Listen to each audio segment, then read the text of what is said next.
13 days and counting until congestion pricing arrives, and we are continuing our series of reports leading up to January 5th, the day that $9 toll goes into effect.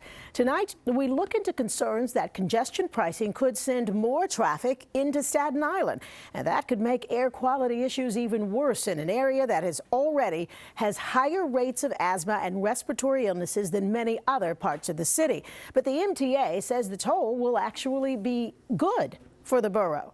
Here's Eyewitness News reporter Lauren Glassberg. In Port Richmond, where tall trees and holiday decor abound, there's a sense that traffic here is about to get a lot worse. Between 3 and 5 p.m., there's always traffic maybe to the end, so I'm guessing that's also going to increase traffic here. Rosa Soto worries that drivers hoping to bypass the congestion pricing toll all the way over in Manhattan will instead circumnavigate to 440 and the Staten Island Expressway, which aren't far from her home. And more cars and trucks will mean more pollution. In this area, the city, it's way above the city average with terms of asthma, respiratory illnesses, emergency room visits for those types of illnesses. And they will intentionally make it worse. They being the governor of New York and the MTA, both determined to raise money with a $9 congestion pricing tax. The Staten Island Borough President, Vito Fossella, and Congresswoman Nicole Malliotakis have sued to stop the plan, saying a proper environmental study was never conducted. She's also introduced legislation to stop congestion pricing.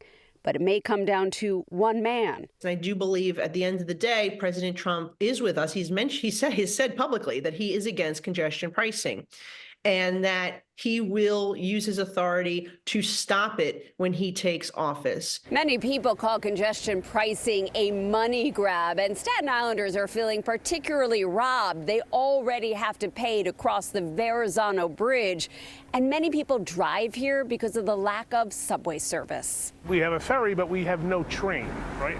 We're not integrated, and now we're being forced to pay even more for the mistakes over the last 30 or 40 years. But the chairman of the MTA says congestion pricing is a win for this borough.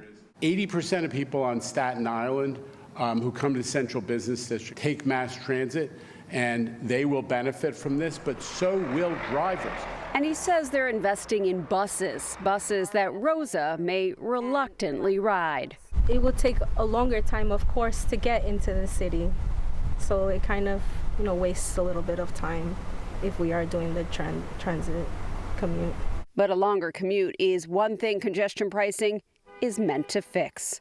On Staten Island, Lauren Glassberg, Channel 7, Eyewitness News.